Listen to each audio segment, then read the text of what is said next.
नमस्कार, स्वागत है आपका द न्यूज़ लॉन्चर पर। मैं हूं अशोक वानखेड़े, लेकर आया हूं आपका अपना कार्यक्रम द एक्स-रे।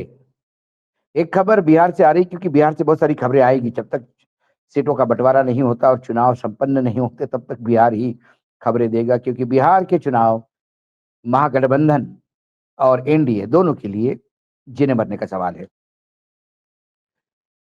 बिहार में सीट बंटवारे का काम क्या अब दिल्ली से होगा, एनडीए में? क्योंकि जिस हिसाब से चिराग पासवान की डिमांड्स बढ़ रही है, उससे तो लगता है अब कई घम मतलब कई लेवल पे घमासान होगा। चिराग पासवान ने 22 सीटों पे दांव ठोका। सवाल 22 सीटों का नहीं है, जिन सीटों का दांव ठोका उससे जेडीयू और बीजेपी में चिंता की लकीरें हैं। कई मंत्री भी अपने आप को असुरक्षित पा रहे हैं। जब ये खबर आई तो हमने एक सिरे से देखा, तो क्या दिखा?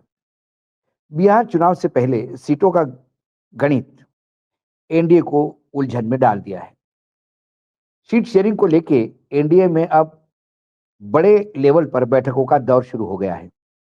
एनडीए में सीट शेयरिंग का मामला अब पटना में नहीं, बल्कि दिल्ली से तय होगा। इस बात के संकेत मिलने लगे हैं। दरअसल एलजेपी रामविलास पासवान, यानी रामविलास पासवान, जो चिराग पासवान के पास जो धड़ा है उसकी बात करें, कि सभी छोटे बड़े नेता दिल्ली में डेरा डाले हुए हैं। दिल्ली स्थित केंद्रीय मंत्री चिराग पासवान के आवास के बाहर इन नेताओं का जुटना ये इंडिकेशन दे रहा है, इसके तरफ इंगित कर रहा है कि अगले 24 से 48 घंटे में कुछ बड़ा होने वाला है। सीट शेयरिंग को लेकर अगले कुछ घंटे में चिराग पासवान की केंद्रीय गृह मंत्री अमित शाह और बीजेपी अध्यक्ष जेपी नड्डा से मुलाकात होने वाली है। लेकिन मुलाकात से पहले जो जानकारी निकल के आई, वो बीजेपी और जेडीयू के कई मौजूदा विधायक और बिहार सरकार के एक दो मंत्री के होश उड़ा देंगे। दरअसल चिराग पासवान ने 20 से 25 सीटों पे एक लिस्ट बनाई, जिसको वह बिहार चुनाव में टिकट देने वाले हैं। लेकिन इनमें से कई सीटें ऐसी है जिस पर मौजूदा विधायक जेडीयू के हैं या फिर बीजेपी के। ऐसे में बड़ा सवाल यही उठता है कि क्या 48 घंटे में कुछ बड़ा होगा? सूत्रों ने बताया कि चिराग पासवान को किसी भी हालत में 20 से कम सीट नहीं चाहिए। चिराग चाह रहे हैं कि अगर उन्हें 45 सीटें नहीं मिल रही है, तो कम से कम 22 तो सीटें चाहिए ही, जिस पर चिराग की पूरी तैयारी है। इसके साथ चिराग पासवान एक राज्यसभा सीट की भी दावेदारी ठोक रहे हैं। चिराग पासवान की केंद्रीय गृह मंत्री अमित शाह और बीजेपी के अध्यक्ष जेपी नड्डा के साथ मुलाकात से पहले बीजेपी और जेडीयू में कई मौजूदा विधायकों की नींद गायब है।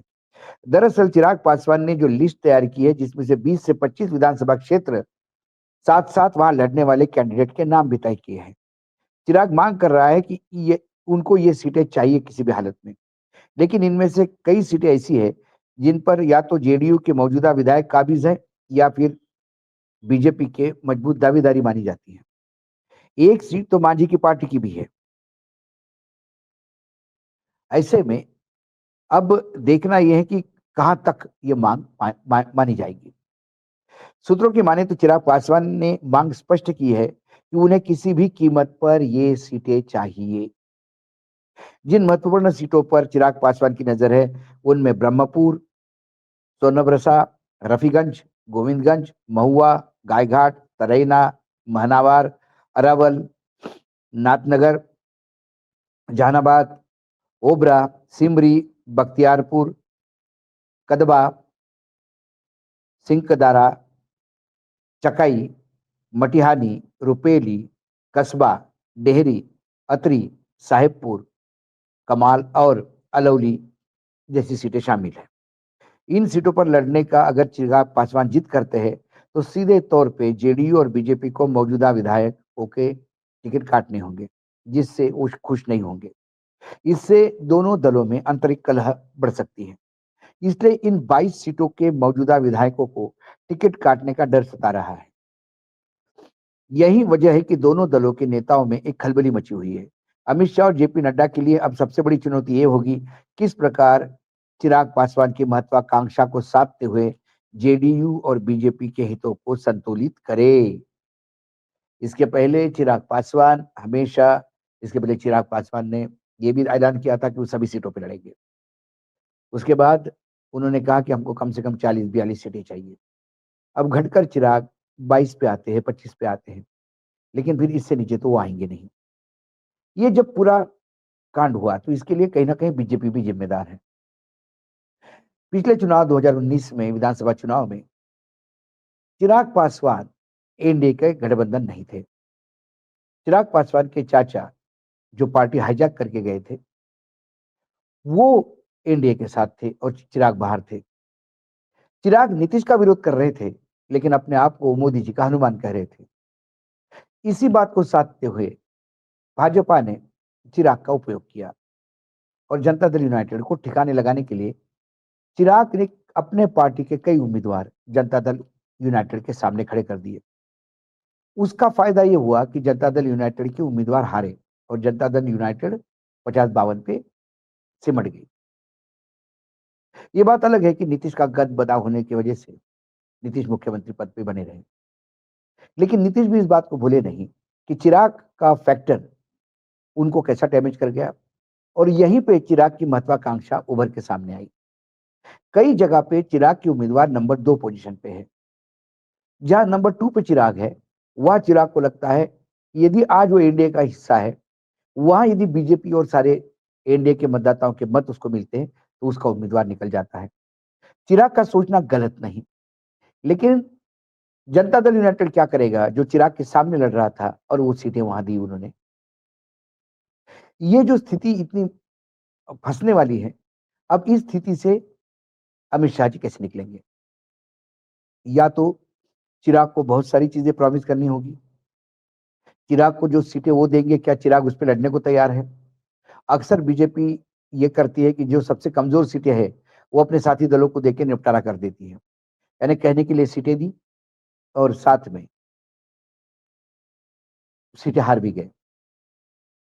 या कुछ सीटों पे चिराग पासवान को सीटें दी जा सकती है, लेकिन वहाँ पर जनता दल यूनाइटेड के नेता या बीजेपी के नेता चिराग पासवान की पार्टी जॉइन करके चुनाव लड़ सकते हैं। ऐसे महाराष्ट्र में भी हुआ। एकनाथ शिंदे की पार्टी में कई लोगों को उन्होंने टिकट देके एकनाथ शिंदे के कोटे में टिकट देकर बीजेपी के नेताओं को ही चुनाव जितवाया या लड़वाया। तो क्या वो फ़ॉर्मूला तय होगा? लेकिन यहाँ तो चिराग ने विधानसभा क्षेत्र के साथ-साथ उम्मीदवार भी तय किए हैं। चिराग अपने उम्मीदवारों के बजाय दूसरे के उम्मीदवार कैसे एडजस्ट करेंगे? चिराग युवा है, चिराग की महत्वाकांक्षा बहुत है। चिराग के पास पासवान कम्युनिटी का एक बड़ा वोट बैंक है और वो लगातार हुंकार भर रहे हैं। चिराग बिहार सरकार के नाकामियों पे भी खुल के बोलते हैं, जिसकी वजह से अपने कम्युनिटी के युवाओं में वो बहुत लोकप्रिय है। यदि चिराग को नजरअंदाज किया, तो क्या एनडीए में सबोटाज हो जाएगा, भितरघात हो जाएगा? यदि भितरघात रोकना है, तो फिर चिराग को जो चाहिए वो देना होगा। यदि चिराग को जो चाहिए वो देंगे, तो फिर जिन विधायकों की टिकट कटेंगे, क्या वो विद्रोह करेंगे? बहुत ही बुरी स्थिति फंसी हुई है। कई बार आप किसी की महत्वाकांक्षा को हवा देके थोड़ी देर के लिए तो किसी को निपटारा करते हो, लेकिन फिर जिसके द्वारा निपटारा किया जा सकता है, उसकी महत्वाकांक्षा बढ़ती है।